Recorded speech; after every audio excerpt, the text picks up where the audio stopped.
28편입니다.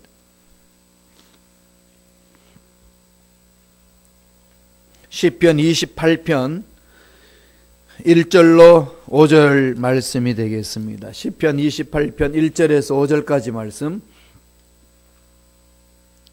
다 같이 우리 한 목소리로 시편 28편 1절로 5절까지 말씀 합독하시겠습니다.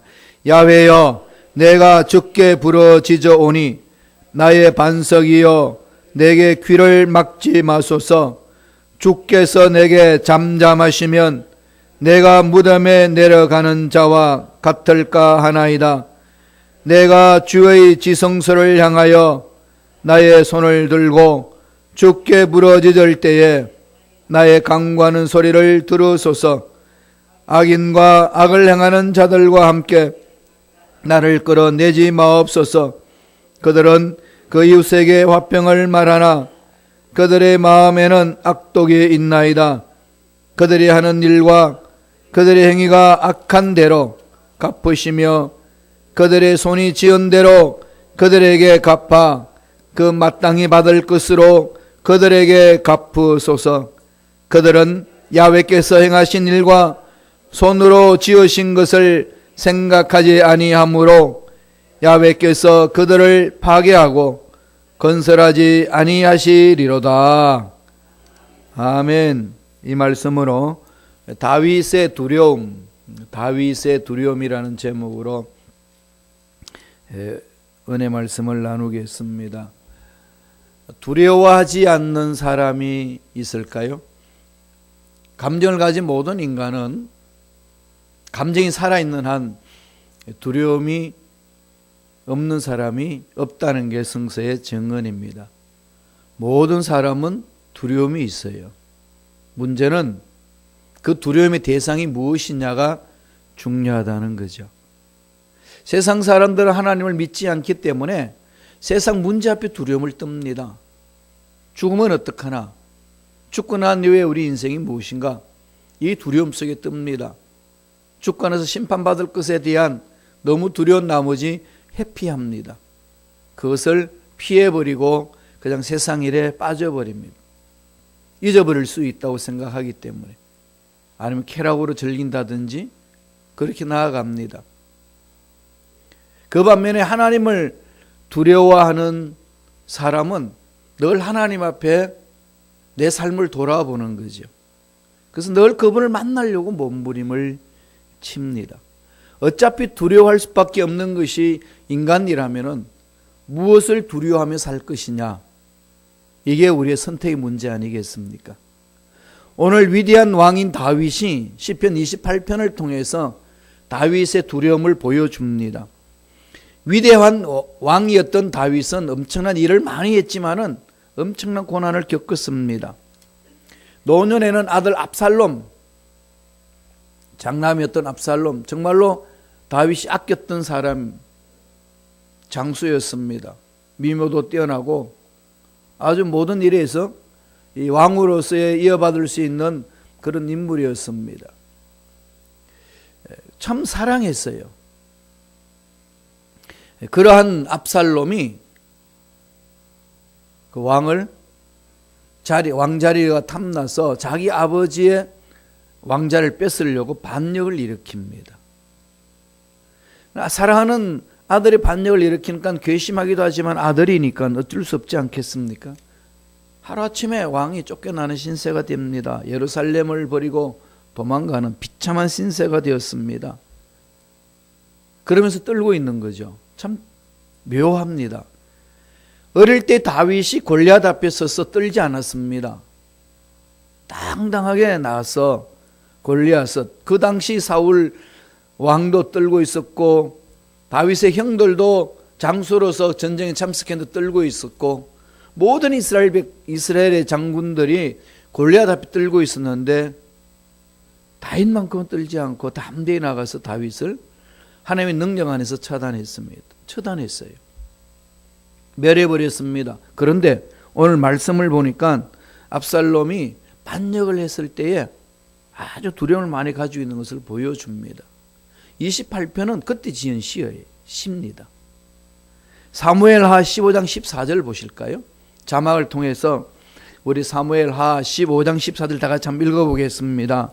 다윗이 예루살렘에 함께 있는 그의 모든 신하들에게 이르되 일어나 도망하자. 그렇지 아니하면 우리 중 한 사람도 압살롬에게 피하지 못하리라. 빨리 가자. 두렵건대 그가 우리를 급히 따라와 우리를 해하고 칼날로 성읍을 칠까 하노라. 다른 사람도 아니고 아들 때문에 아들이 반역을 해서 쫓겨가는 신세입니다. 이 다윗의 선택을 해야 되잖아요. 아들 죽여버리든지 피하든지.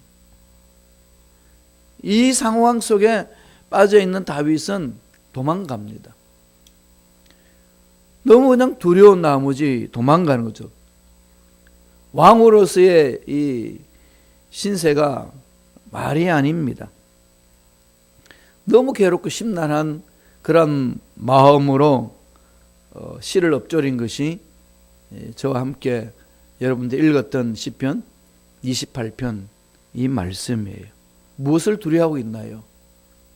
오늘 우리 다윗이 무엇을 두려워하고 있는지를 보면서 우리들이 주님 오실 그때까지 무엇을 두려워하며 살아야 될 것인가?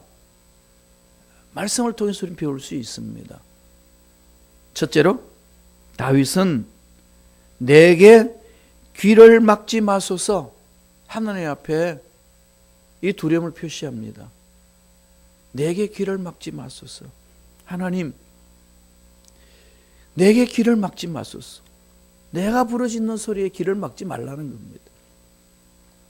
나의 하소연에 하나님 침묵 지키지 말라는 그 몸부림입니다. 우리 28편 1절 한 번 더 읽어보죠. 다 같이 천천히 읽겠습니다. 야훼여 내가 주께 부르짖으오니 나의 반석이여 내게 귀를 막지 마소서. 주께서 내게 잠잠하시면 내가 무덤에 내려가는 자와 같을까 하나이다. 다윗이 기도하면서 두려워하는 것은 다른 거 아닙니다. 하나님이 잠잠하실까 봐. 하나님이 침묵 지키실까 봐. 나의 잘못으로 나의 죄악으로 내가 하나님 꼴바로 서지 못함으로 하나님이 내가 부르짖는 소리에 침묵을 지키실까 봐 그 두려움을 하나님 앞에 토해내고 있습니다. 하나님의 침묵 무엇을 의미할까요? 심판이지 않습니까? 우리가 죄를 범해도 하나님이 아무 이렇게 움직임이 없다. 이건 사생자라고 그랬습니다. 버린 자식이라고 그랬거든요. 자식이 자식이라면은 채찍질 든다. 그럼에도 불구하고 반응하지 않는 것은 버렸다는 겁니다. 그렇게 안 되기를 몸부림치는 거죠. 하나님이 사랑하시고 또 품어주시고 위로하시지만은 참고 인내하시지만은 하나님이 정하신 기간을 벗어날 때, 그 때를 벗어날 때 하나님이 그냥 내버려 두십니다. 그 죄악 속에서 멸망받을 수밖에 없는 그런 상황으로 던져버린다는 거죠. 그게 하나님의 침묵입니다. 하나님이 침묵을 하신다면 어떤 일이 일어나죠? 세상은 무법천지가 되고 맙니다. 하나님이 잠잠하신다는 것은 세상에 불의가 판을 친다는 겁니다. 못 본 척 하신다는 거죠. 버렸기 때문에 어떤 상황이 놓여서도 그냥 내던져버렸기 때문에 그 던져버린 세상의 모습은 이루 말할 수 없습니다. 가장 무서운 심판 아니겠습니까? 계시록에 보면은 에베소 교회에게 평가를 하면서 참 잘했다고 수고했다고 칭찬하시면서 책망을 합니다. 왜 처음 사랑을 버렸냐? 이 처음 사랑이 언제 어디서 어떻게 떨어졌는지를 돌아보라. 그렇지 아니하면은 뭐 하시겠다고 그러죠? 촛대를 옮겨버리겠다. 촛대를 옮겨버리겠다. 하나님의 관심사가 거기 있지 않는다는 거죠. 촛대라는 것은 하나님의 임재를 말하는 것이고 하나님의 능력을 말하는 것이고 하나님의 은혜를 말하는 것입니다. 그걸 버렸을 때 찾아오는 그 비참함은 이루 말할 수 없는 거죠. 우리가 하나님의 부르짖듯 하는 음성이 없을 경우 있습니다. 안 들릴 수 있어요. 물론 듣는 훈련을 못해서 못 듣는 경우도 있지만은 말씀해 주셔도 나의 하나님 침묵시킬 때 있습니다. 반응이 그게 하신 하나님의 의도가 뭘까요? 돌아보라는 거죠. 하나님의 말씀을 주셨는데 내가 그것을 무시하고 그 말씀을 불순종할 때는 계속해서 말씀 안 주십니다. 멈추시는 거죠. 그래서 그 고난 속에서 돌아보라는 겁니다. 에베소 교인들에게도 바로 그 말씀을 주신 거죠. 어디에서 떨어졌는지, 어디에서 내가 하나님의 음성에 불순종하고 어디에서 하나님과 대적하면서 나도 모르게 그렇게 떨어져 나가는 모습이 무엇인지를 추적해 나가라는 거죠. 그래서 성령감 추적해서 통해 자복하고 돌아서는 겁니다. 어떤 죄악을 범해도 우리의 희망이 있는 것은 회개만 하면은 하나님 품어주시고 이끌어 주시기 때문에 그렇습니다. 이보다 더 소망이 있는 게 어디 있겠습니까? 천국은 회개하는 데서부터 출발합니다. 그래서 아무리 절망적인 상황에 놓인다 할지라도 회개하면 되는 거죠. 그런데 회개가 안 되고 하나님의 음성도 안 들려지고 하나님이 무관심하게 내팽개쳐버리고 침묵해버리시면은 호소할 때가 어디 있겠습니까? 억울함을 호소할 때는 아무것도 없습니다. 하나님의 섭리로 세상이 움직이는 것이 아니라 세상이 죄악으로 움직이고 그 죄악이 우리 가정을, 우리 사업을, 우리 삶을 지배해버린다면은 이루 말할 수 없는 비참함에 떨어지고 맙니다. 그게 바로 지옥 아니겠습니까? 지금 살면서 느끼는 지옥이라는 겁니다. 그래서 다윗은 하나님의 침묵에 대해서 두려워합니다. 다른 거 두려워하지 않아요. 하나님의 침묵에 대해서. 하나님, 나의 부르짖음에 귀를 막지 마옵소서. 나의 부르짖음에 귀를 막지 마옵소서. 이건 이사야 선지자를 통해서 많이 하죠. 내가 귀가 어두워서 못 듣냐? 손이 짧아서 너희들 못 구해주냐?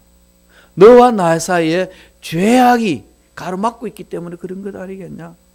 철저하게 지적하는 게 뭐죠? 귀를 막고 침묵을 지키는 것은 죄악이 청산되지 않은 것에 대해서 말합니다. 그걸 모르고 그냥 습관적으로 세상에 끌려서 산다는 거죠. 이런 삶을 살게 되게 되면은 무덤과 같은 삶이다. 죽은 사람이 내려가는 지옥 같은 그런 삶이 될 수밖에 없다고 다윗은 엎조리면서 주님 제발 저의 부르짖음에 귀를 막지 마옵소서. 그럼 이렇게 되면 뭐 할까요? 늘 자신을 돌아보는 거죠. 내가 부르짖는데도 하나님이 내 부르짖음 귀를 막는 이유가 뭘까? 딱 한 가지밖에 없습니다. 회개하지 않는 죄 때문에 그런 거죠. 회개라는 것은 후회하고 눈물 흘리는 게 아닙니다. 그건 과정이죠. 회개는 뭐죠? 돌이키는 겁니다. 돌이키는 거죠. 가던 길을, 잘못된 가던 길을 돌이켜서 유턴하는, 돌아오는 것을 말하는 거지 않습니까? 계속 길을 가면서 후회하고 눈물을 흘리면 회개한 거 아닙니다. 길을 돌이켜야 되는 거죠. 여기에 대한 하나님의 메시지입니다. 두 번째, 다윗은 또 무엇을 두려워하나요? 악인과 함께 나를 끌어내지 마옵소서. 악인과 함께 취급당할까 봐 너무 두려워합니다. 같은 동료로 그냥 전락될까 봐. 3절에 있습니다. 다 같이 우리 시편 28편 3절 천천히 묵상하면서 읽겠습니다. 악인과 악을 행하는 자들과 함께 나를 끌어내지 마옵소서. 그들은 그 이웃에게 화평을 말하나 그들의 마음에는 악독이 있나이다. 악인과 악을 행하는 자들과 함께 하지 말라고 몸부림치면서 악인과 악을 행하는 자의 삶이 어떤 것인지를 다윗이 풀어줍니다. 악인과 악을 행하는 자는 어떤 사람이라고 이야기하나요? 우리는 상식적으로 악한 언행하는, 악한 짓을 하고 악한 말을 하고 덕을 끼치지 않고 남을 해코지하는 이런 사람으로 말하지 않습니까? 예, 그래요. 그것도 한 부분입니다만은 구체적으로 성경에서 오늘 우리에게 강하게 메시지를 주시는 말씀은 뭐라는 거지요? 3절은 뭐라고 그랬습니까? 그들은 이웃에게 화평을 말하나 그들의 마음에는 뭐가 있다는 거죠? 악독이 있다. 말과 마음이 다르다는 거죠. 말과 마음이 다른 사람을 다윗은 악한 사람, 악을 행하는 사람이라고 이야기를 합니다. 이 부분 우리가 좀 가슴판에 되새겨야 되는 거죠. 예수님이 이 지상에 계실 때의 말씀을 전하시면서 너희들이 간음하지 말라는 말을 들었냐? 해서는 안 된다. 그런데 행위로 간음하는 것만 간음이 아니라 너희들 마음속에 그런 생각을 하는 것 자체는 이미 간음을 범한 죄와 동일하다. 더 성숙시키는 거죠. 더 민감하게 더 높은 차원의 윤리 도덕을 말합니다. 그럼 마음과 생각이 같이 가야 된다는 거죠. 이 미국이 이렇게 부강한 나라가 된 이유가 어디 있는지 아십니까? 이 청교도 정신에서 일어난 거잖아요. 청교도 정신은 하나님을 향하는 겁니다. 하나님 말씀에 순종하는 겁니다. 그럼 하나님을 향하고 하나님 말씀에 순종하면 하나님이 책임져 주신다는 것을 체험하는 삶이었어요. 그게 미국이에요. 그렇게 해서 전 세계에 해놓지 못한 일들을 해냈습니다. 그래서 사람이 잘 먹고 잘 살고 풍성해지면은 어디로 집중할까요? 그 일을 이루는 대통령과 정치 지도자들의 그쪽에 집중한 나머지 근본적으로 그를 그렇게 만들어 주신 하나님을 잊어버리는 거죠. 세상 사람들에게는 참 인기가 있는 대통령이 있는데 하나님 앞에서는 아주 악한 대통령이 얼마나 많습니까? 그런 정치 지도자들이 많습니다. 정치 지도자들은 세상에 인기를 먹고 대중의 투표를 통해서 국민들 투표를 통해서 정치를 하는 사람들이기 때문에 그 국민들의 마음을 안 살피면 안 됩니다. 보살펴야 되는 거죠. 그러나 그렇게 이끄시는 하나님이 계신다는 사실을 잊어버릴 때에 곤두박질 치잖아요. 그런 일이 우리 잘 아시다시피 존 F 케네디 때부터 시작됐습니다. 그래서 거기서부터 공공적으로 교육에 기도하는 거, 십자가 중심으로 가는 거 다 철폐해버리지 않습니까? 그런데 그들의 가문이요, 그의 가문이 참 비참해졌습니다. 이 미국에도 참 놀라운 그 비참함을 이렇게 체험합니다. 그러면 이런 상황을 보는 저와 여러분 어떻게 되나요? 다윗이 지적한 것처럼 다시금 하나님으로 향하는 마음을 우리에게 허락하여 주옵소서. 말과 마음이 다른 사람이 되지 않게 하여 주옵소서. 이 몸부림 아니겠습니까? 말과 행동이 다른 이중적인 인간을 오늘 성경은 뭐라고 하냐면 악인이요 악을 행하는 자라고 말합니다. 이런 걸 우리 많이 놓치지 않습니까? 우리 28편 5절 한 번 더 읽어보지요. 다 같이 한 목소리 읽습니다. 그들은 야훼께서 행하신 일과 손으로 지으신 것을 생각하지 아니하므로 야훼께서 그들을 파괴하고 건설하지 아니하시리로다.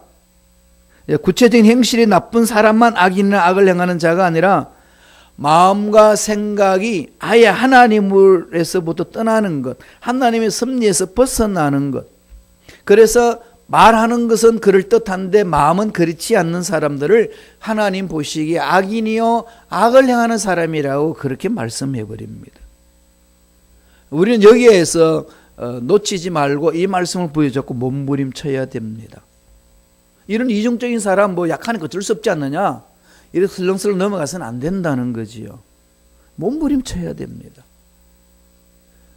우리 신앙생활 30년 50년 해왔는데 내가 이것을 위해서 몸부림쳤다면 그 간격이 많이 좁아졌을 것 아니겠어요? 그러면은 이 젊은 사람들이 우리 신앙의 연조를 보면서 그렇게 신앙생활하는 사람 보면 존경합니다. 연세가 들었기 때문에 우리하고 세대 차이를 많아서 무시한다, 그러지 않습니다. 아무리 연세가 드셔도요, 그 말씀 안에 순종하고 말과 행동에 일치가 되고 하나님 앞에 몸부림치는 그 사람 앞에 젊은 사람들 무릎을 꿇습니다. 세대 차이 문제가 아니라는 거죠. 말씀 앞에 얼마나 내가 순종하고 얼마나 하나님 뜻을 이루어드리느냐가 중요하다는 겁니다. 그런 사람은 주를 닮아가는 사람이기 때문에 정말 진리를 사모하는 젊은 세대들은요, 깃발을 들고 따라갑니다. 이런 부분을 우리들이 좀 다시금 돌아봐야 된다는 거죠. 다윗의 진짜 관심사는 어디 있습니까? 자기 자신이 악인이나 악을 행하는 사람처럼 심판받는 자가 되지 않기를 바랍니다, 이거예요. 그러면 악이나 악을 행하는 사람이라고 뭘 이야기합니까? 말과 마음이 다른 사람, 말과 마음이 달라서 이중적으로 사는 사람. 이건 악인들과 함께 심판받는 사람이기 때문에 그렇게 살 수 없다는 그 몸부림입니다. 이걸 두려워하고 있는 거죠. 그런데 악한 영들은요, 자꾸 우리 미혹하잖아요. 야, 보는 사람 없는데 뭐 아무도 안 봐. 네가 그렇게 살아도 괜찮은 거야. 말은 그렇게 했지만은 지금 보는 사람 아무도 없으니까 이렇게 해도 돼 라고 우리를 아주 속삭이면서 미혹합니다. 근데 정말 보는 사람이 없을까요? 내 눈에 안 보인다고 보는 사람이 없을까요? 히브리서 12장 1절에는요 이런 말을 합니다. 제가 읽어드릴게요. 이러므로 우리에게 구름같이 둘러싼 허다한 정인들이 있으니 모든 무거운 것 얽매기 쉬운 죄를 벗어버리고 인내로서 우리 앞에 당한 경주를 하며라고 했는데, 제일 앞부분에 뭐라고 했나 하면은 우리에게 구름같이 둘러싼 허다한 정인들이 있으니, 누가 있다는 거죠? 믿음의 일꾼들이 먼저 앞서서 간 나원에 있는 믿음의 선조들이, 믿음의 일꾼들이 중보하고 기도하고 있으면서 지켜본다는 거죠. 이 말씀은 두 가지 차원에서 우리를 위로하고 올바로 서게 합니다. 누군가가 날 지켜본다고 생각하면 여러분 함부로 말하고 함부로 행동할까요? 안 합니다. 그죠? 그래도 이렇게 많이 모여있는 사람들은 함부로 말하고 함부로 행동하지 않지 않습니까? 조심하죠. 지켜보는 사람이 있으면 그렇습니다. 지켜보는 사람이 없다고 그러면은 나 하나쯤 말하는 거, 행동하는 것 쉽게 던지죠. 그런 면에 있어서 나를 돌아보게 하고, 또 하나는 뭘까요? 구름같이 둘러싼 허다한 정인들이 있으면은 그들이 운동 경기할 때 관중석에 앉아서 응원하는 사람들하고 똑같습니다. 우리가 말씀 안에 살려고 몸부림칠 때, 넘어지고 엎어지고 할 때 막 박수를 보내면서 격려하면서 다시 일어나라고 응원해주는 그 무리들이라는 겁니다. 그래서 구름같이 둘러싼 허다한 정인입니다. 지켜보고 있는 거죠. 무엇보다도 누가 지켜보시나요? 살아계신 하나님. 살아계신 하나님께서 눈동자처럼 저와 여러분의 삶을 지켜봅니다. 이 신앙을 가진 자가 위대한 인물들이었어요. 신앙인의. 성경에서 보여주잖아요. 특별히 요셉, 보디발 부인이 그렇게 미혹하고 유혹했던 그 부분에 속삭입니다. 보는 사람 없다. 얼마나 합리적으로 이렇게 미혹합니까? 너와 나 사이에 비밀이 없어. 보는 사람 없으니까 너와 나 사이에 관계만 유지하면 되는 거야. 이렇게 속삭일 때 요셉이 뭐라고 그럽니까? 보는 사람 아무도 없지만 하나님은 보십니다. 코람데오 신앙이죠.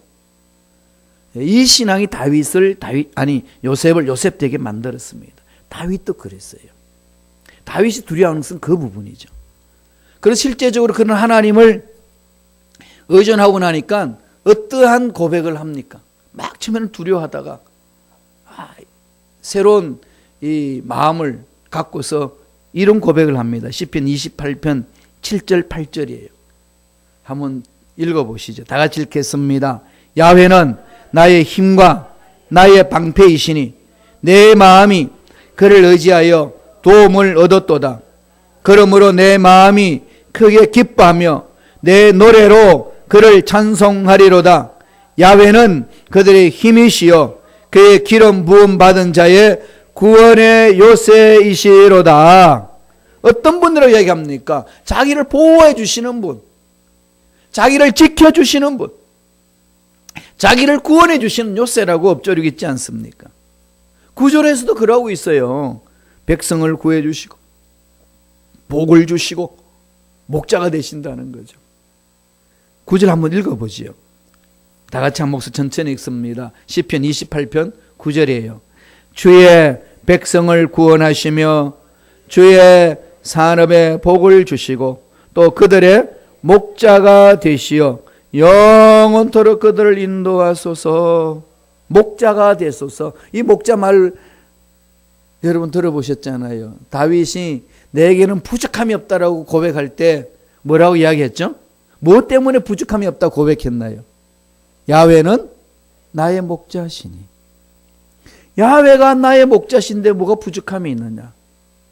이 말씀 읽을 때마다 그래도 하나님 부족합니다 라고 느끼는 마음이 왜 생길까요?